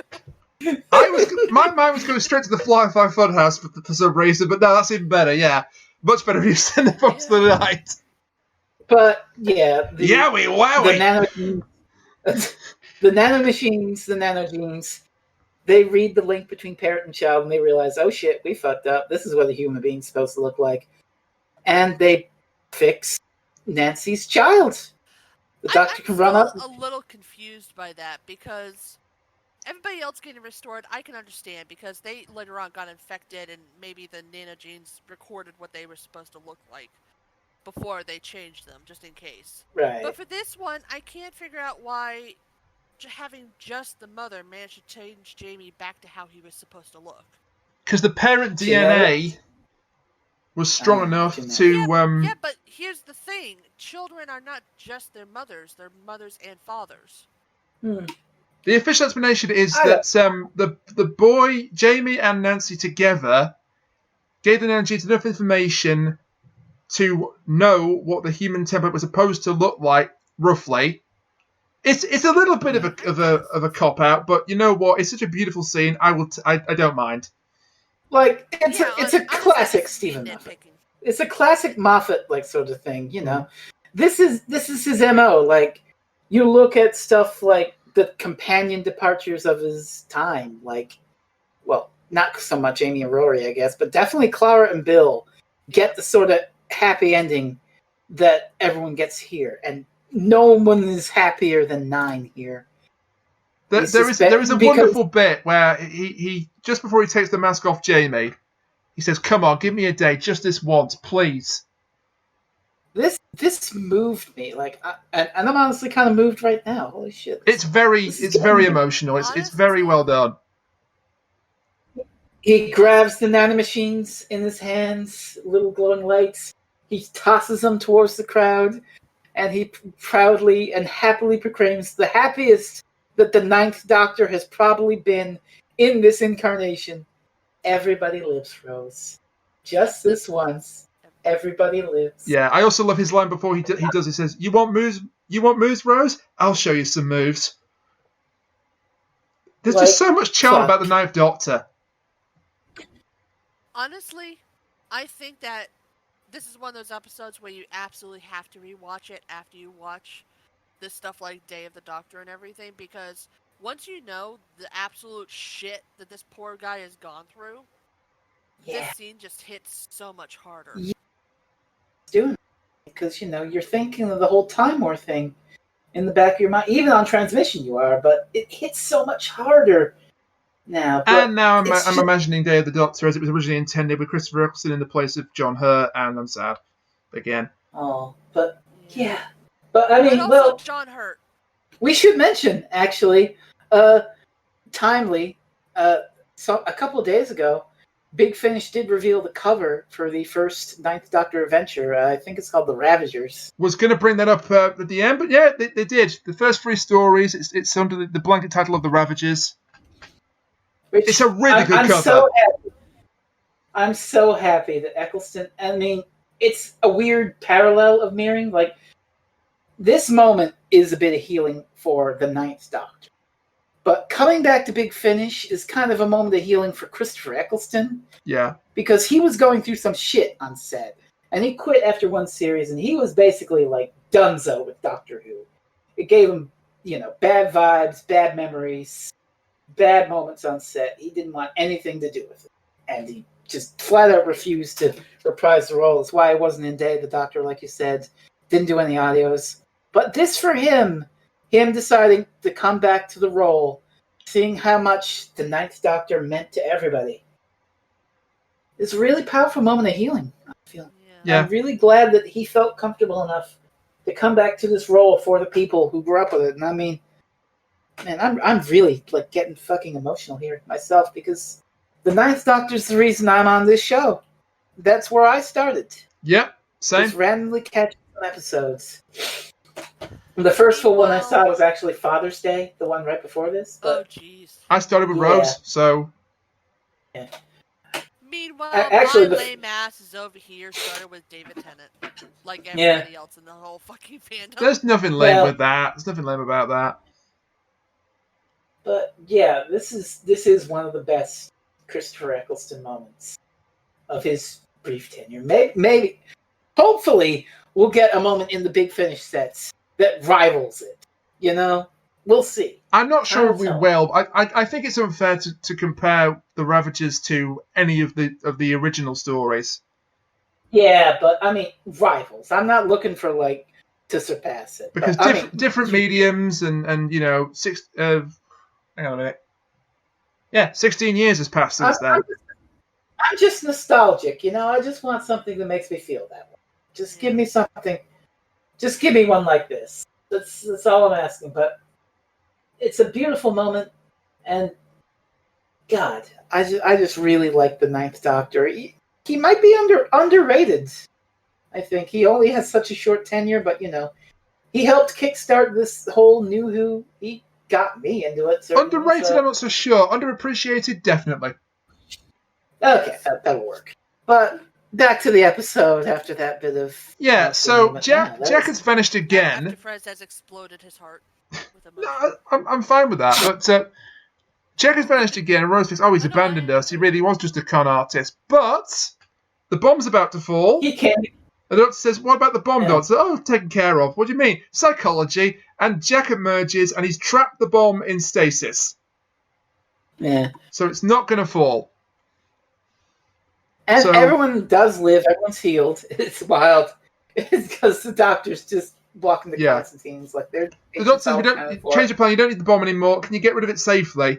So he says, Rose, goodbye. And so he disappears with the bomb because it won't last long in stasis. It'll fail shortly because I don't know if the technology is failing or it's just a big, powerful object that it can't be held for very long. I just want to mention, before we get to Jack, the wonderful scene with Constantine where the Doctor's like, just chalk up their healing injuries to your amazing medical skill. And then it goes off, and this woman comes up and she's like, Doctor, when I come in hospital, I only have one leg. Now I've got two. Yeah. Well, there is a war on it. It's possibly miscounted. I love it. The Chula nanogenes just totally healed everybody, even growing back this lady's leg. Yeah, because that's the template. They've got one template to follow. Yeah. I would also like to say, and I'm probably going to very badly mispronounce this, and I apologize for that, except I don't. But apparently printed on the side of the bomb itself that Jack, for some reason, is sitting on top of, which, Dr. Strangelove. No. Yeah, it's very strange, love. But apparently printed on the side is, and again, I'm going to completely mess this up, Schlechter Wolf? Yeah. Oh my God! Yeah. It's a very bad translation of Bad Wolf. Fuck! It begins! Yeah. There's been lots of Bad Wolf up to this point in the series, but Oh fuck! I didn't notice that. Good catch. I think this is technically the first one that we did. There's a bad wolf drop in just about every episode of Series 1. Well, yeah, leading up to a huge reveal in episode 12. That is how you fucking plan a reveal. You hide it. That's an arc. That's the first arc. It's a good arc. Yes. It's like, well, Moffat would try it, hidden in plain sight. This is how good an arc it is. I'm not a fan of Deus Ex Machina. I don't give a damn because the Deus Ex Machina to finish Series 1 is so good. It's so fucking rad. It gives me chills every time I watch it, even now. And it still pisses me off that Chibnall reduced it down to, my friend Rose made me immortal. Oh God, yeah. Sakes. Ugh. I mean, that is from Captain Jack's perspective. That is what happened, but come on, elaborate a little. Right. Well, anyway, speaking of the Chibnall era, we have Jack in space in his Chula warship with a bomb that's about to blow up, and he has no way to defuse it, and he has no way to jettison it without it exploding and blowing him up. So he's about 2 minutes to death when all of a sudden there's a TARDIS on board his ship waiting to rescue him before the ship explodes. Come on. The reveal is so much better than that. Yeah, there's a great little character beat with Jack. It's like, well, in that case, computer, emergency protocol alpha, and there's like a drink just emerges. Okay, it is a good reveal. It's a fucking martini. That's it. And then as he's sitting there, we pan back along the side of the bomb. And then all of a sudden, Glenn Miller starts to play, and you think, oh no, that's going to be at the end of the episode. And then he keeps pulling back until suddenly, wait, that looks a lot like the inside of the TARDIS. And Jack just looks over, and Rose is like, well, are you coming? So we hear Glenn Miller, the pan over the bomb, and Rose says, are you coming or not? And as Kat says, it is a martini. It's not just a drink. Yes. But it's a really well done scene. It's a beautiful character beat to Jack, like, oh, I'm going to die. Well, I'm going to die. I'm going to go out in style and just watch space and have a martini, final martini to myself. But Glenn Miller's playing, and the Doctor is finally dancing. Badly. Not the euphemism dancing, like dancing. Should point that out. Just the general trope of, I'm going to blow up. Hey, the TARDIS has saved you, It's Praxeus! Yeah. It's fucking Praxeus! Kind of. Which, I remind you, Praxeus was written by Pete Matee and Chris Chibnall. Yeah. Oh, yeah, it was a co-write. It was a co-write. Yeah, you're right. Now, I don't know if he came up with if Pete or Chris came up with the ending, but, in either way... They needed two people to rip it off. Praxeus wasn't that bad. Hey, don't diss on Pete Matee. Well, listen. Praxeus was great. Praxeus was great. I don't get the hate for Praxeus that it gets. Praxeus is fine. It was badly timed with the pandemic, but other than that, it was great. Most of my ire to that writer goes to Kerblam, but I have contractually forbidden myself from talking about that. Kerblam was great. It's immediately bricked in the head.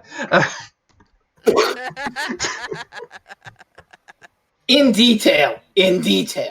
Let's talk about dancing instead. I get bricked in detail. Wow, that's harsh. Yes. So obviously the Doctor is dancing very badly here, and Rose is just like, "All right, I'm done with you now. Let's dance with Jack instead." So Rose offers a dance to him, and all of a sudden the Doctor's like, "Oh, hey, look, I can dance now! Woo!" Yeah. And they also give the formal offer to Captain Jack to travel with. Yep. So he's going to stick around for a couple episodes. He changed the song. He changed the song to "In the Mood," which is also by Glenn Miller. I have to say, they don't really give him an offer. It's more just like he's kind of stuck there until they drop him off someplace. But I mean, the implication is that we like you. We're going to let you travel with it. There's also a really nice little bit where sorry. So when the Doctor changed the music to "In the Mood," and Rose says, "Jack might want this dance." And Doctor says, "Yeah, I agree, but who with?" Hey. Implies sexual innuendo. That's the episode. Oh, yeah, there's some innuendo, but that's Empty Child Dr. Dances. So, what do we think? Well, you picked it, didn't you? So you can go last out of us. Go, yeah. Okay, then. So, one of you, go, please. Kat, you want to take this? Yeah, sure, might as well. So, I'm going to admit something. I give Moffat a lot of hate, especially in the later episodes, the ones which we first reviewed. And that's mostly done for just a joke. I honestly don't think Moffat's that bad of a writer. I mean, this very clearly showed that. These 2 episodes were fantastic. I mean, the pacing was good, the mystery was good. It's like, obviously, I can't say how it was when I first saw it, because when I first saw it, it was several years ago. But I can say that, seeing the whole idea of there's all these people who have gas masks for faces, what are they doing, why are they looking for Mummy, all of that is a fantastic little mystery wrapped up with a nice little bow at the end. It had fantastic emotional beats. Even, like, the secondary cast members, like Nancy and everybody else, are fantastic. I love Jack Harkness. He's fantastic as well. Overall, it's just a very... I don't want to say a fun couple of episodes, because that sounds a bit wrong. But it's a very entertaining, very good series of episodes. Thank you, Kat. Raniac, go ahead. I completely agree with what Kat said, and then some.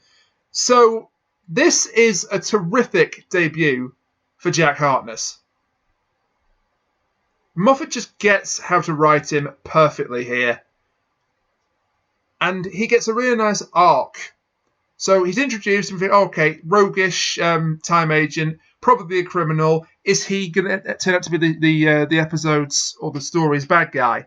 No, he isn't, because we see him in the hospital and he's genuinely horrified by what's going on. He's thinking, did I cause this? No, I couldn't have caused this. It was only it was only a medical ship. It couldn't possibly have caused this. And then he gets to, become the full hero. He gets rid of the bomb. You get those 2 really nice fake outs where, he's abandoned us. Has he abandoned us, or is he actually going to do something because of it? And he is. Nancy is fantastic. Really strong side character. She gets her own really good arc. Florence Hoff's acting, particularly in the scene where she's handcuffed to the table, is just terrific throughout. And what seeing this all these years later has made me realise is just how much we missed out on more Christopher Eccleston and Billie Piper together. They are just so good. And the dialogue in this just sparkles throughout. I mean, people say that Moffat doesn't know how to write dialogue. Watch this and tell me that again. Because if you do, you're a damn liar. And of course, everybody lives. And that rarely happens in Doctor Who, particularly in the modern era now. Yeah, just a wonderful, wonderful story. And one I would recommend to just about everybody. Very well said. And for me, well, I'm going to mirror you two. Fuck. This story, these 2 episodes, absolutely brilliant. They are some of the finest Eccleston. I mean, that's not a big pool to work with, granted, but I mean, you have some lesser episodes, but this is one of the all-time greats for the 9th Doctor. And a hell of a banger for Moffat to open his Doctor Who career of, 12 years with? Jesus. Yeah. He worked this show for 12 years. But yeah, you've got perfectly witty and fun little side excursions like the intro that reveals the setting with a joke. You've got fun, bombastic situations like the blimp thing that leads to Rose meeting Captain Jack and, the B-plot of that stuff. You've got some real great monster stuff with the Empty Child and the horrific fucking body horror going on.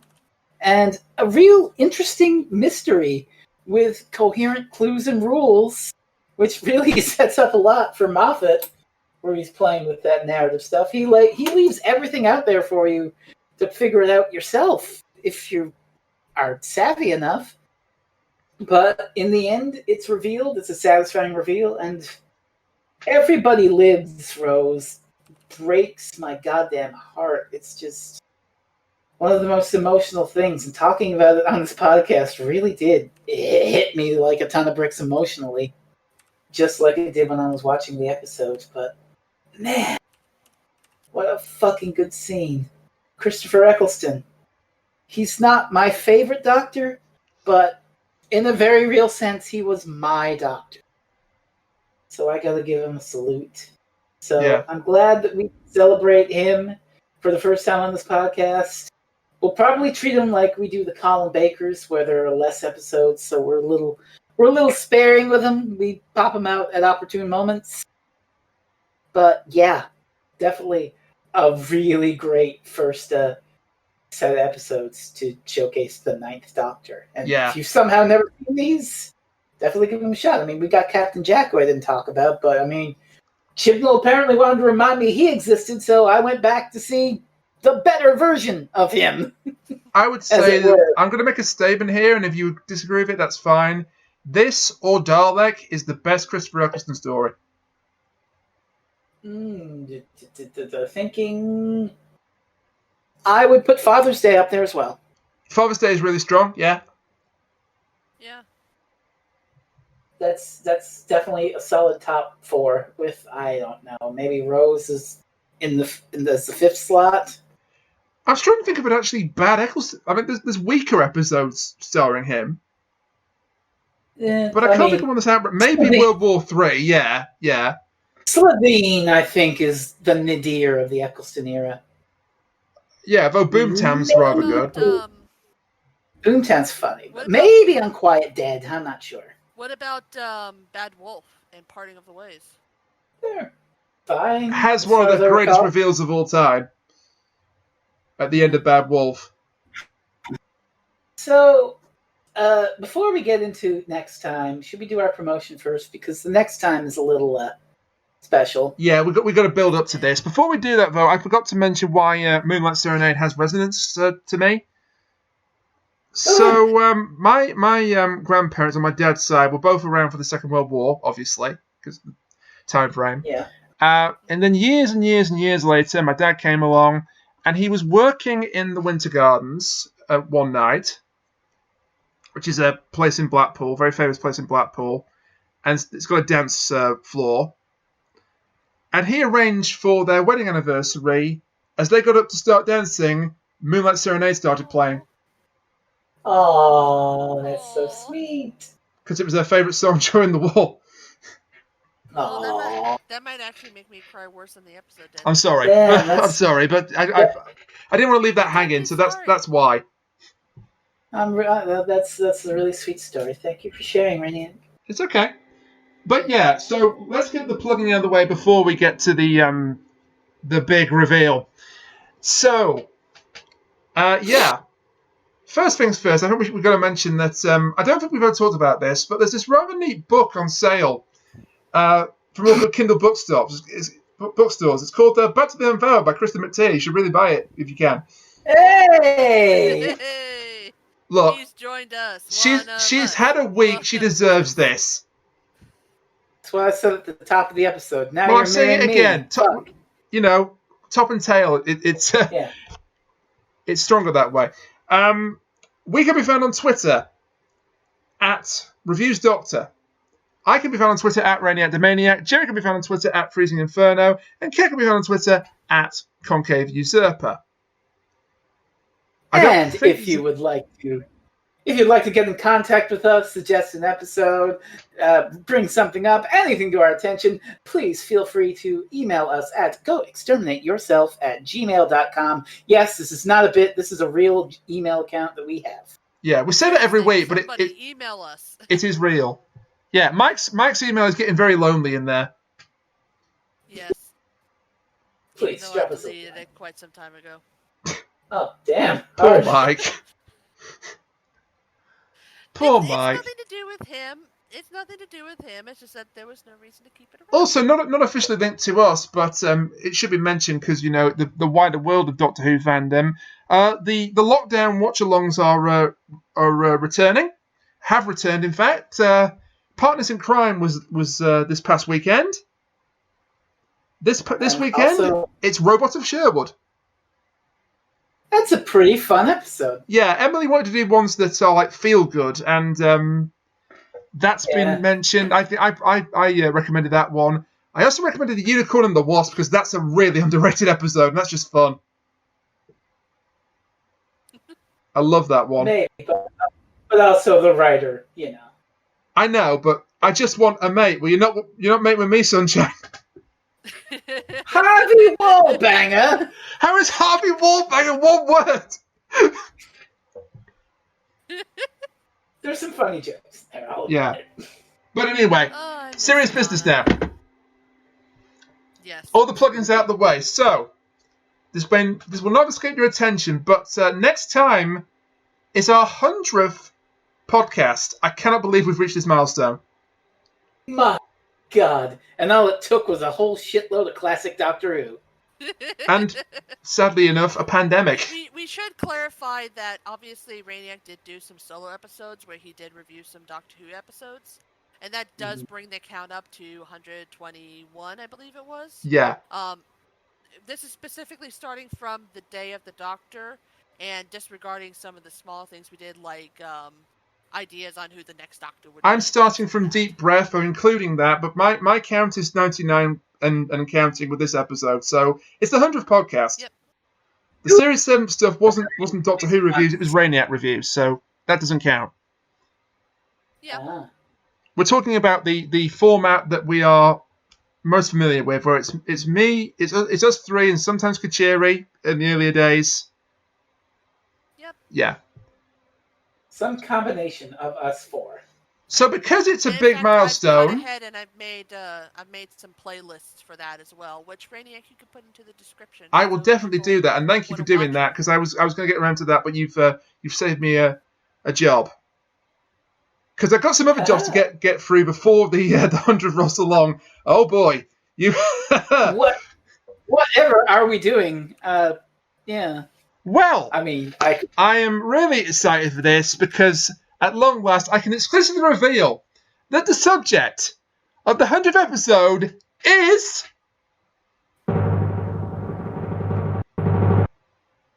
nothing.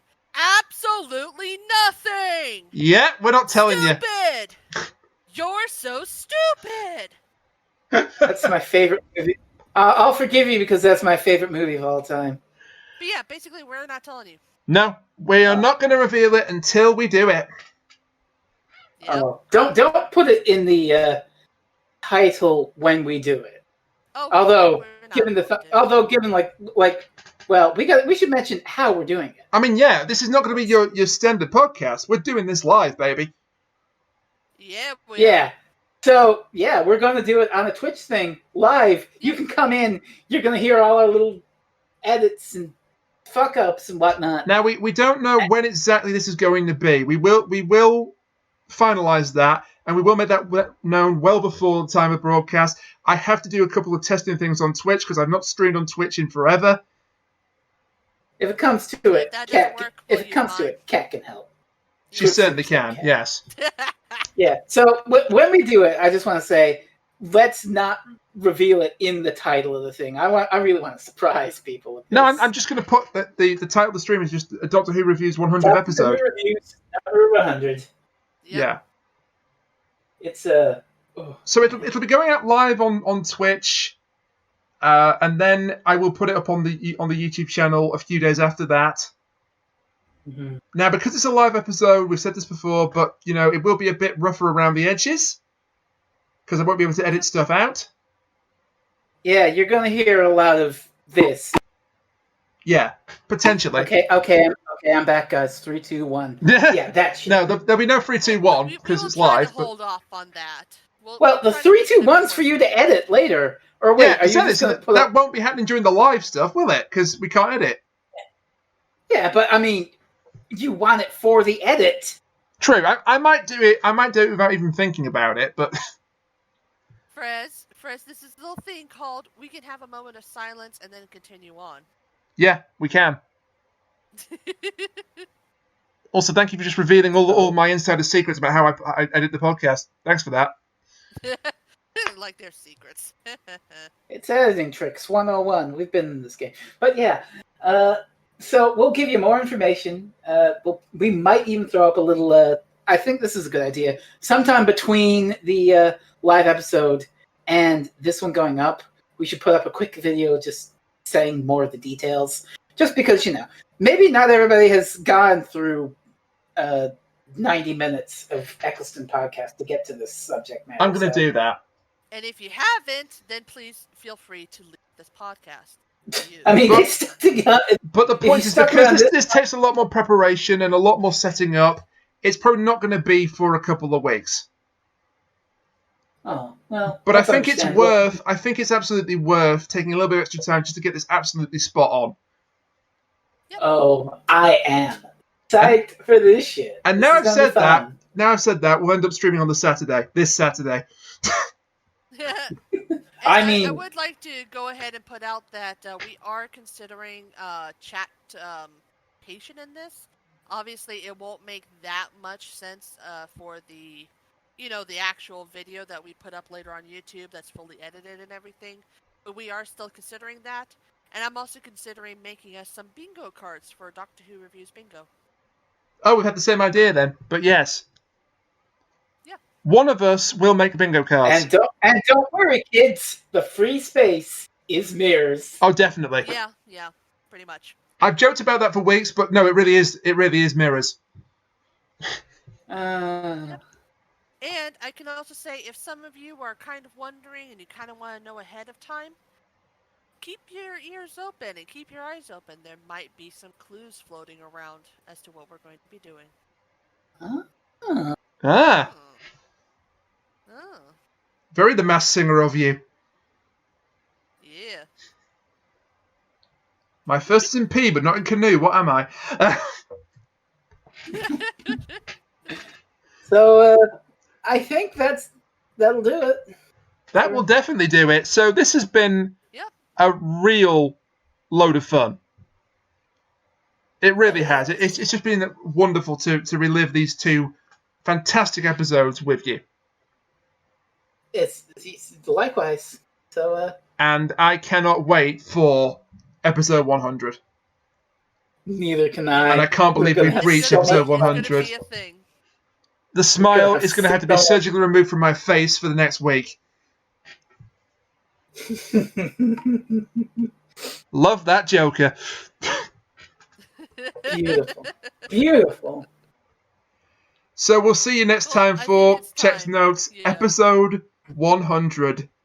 We did it. Yep. We did it. Until then. So thank you to my co-host. Thank you. I nearly jumped the gun there without finishing it. Thank you. Thank you to my two co-hosts, Jerry and Kat. Thank you to you, the audience. And we'll see you next time. And we'll see you next time for the big one. Episode 100. I hate you all right now. Episode I hate you all right now, yes.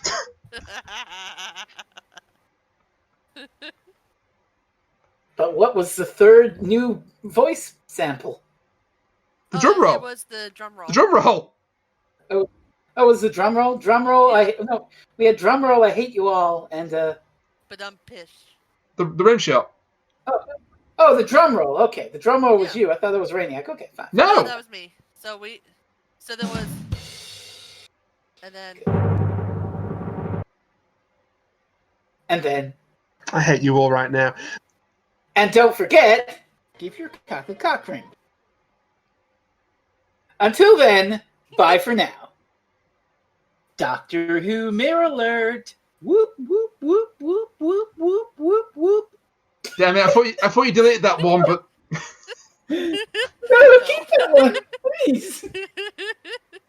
That's never going away. That's a permanent fixture on the soundboard. Yes, that's permanent. I have to remember you have that and tell you to hit the button. And then you'll hit I hate you all. Okay. Bye everybody. Bye. Bye. It's kind of like the ending of the last Lord of the Rings movie. We have like 15 different endings. It never ends. It just keeps going.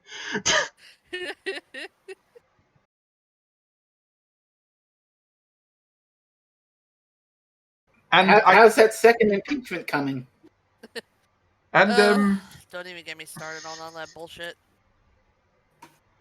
Oh yeah, speaking of bullshit, I know what I have to do at the top of the episode now, so thank you for reminding me. Oh, It's God. not political. Promise, not political. Well, that's all right, because I'm going to get very political at some point, so... It And now balances you're it marrying out. me. I balance you And out, now it's you're fine. marrying me. Well, by political, I mean reference political events. Which to any Star Wars fan is political. Or Doctor Who fan, come to think of it. Oh my gosh. Tell me I'm wrong. Just Tell me I'm wrong. go for it, 4 barrels. Off the bat, bang, 2 barrels. Were we recording for that, by the way? Oh, yeah. Blooper reel. Hi, blooper reel. That's the hot takes you get before we start recording, kids.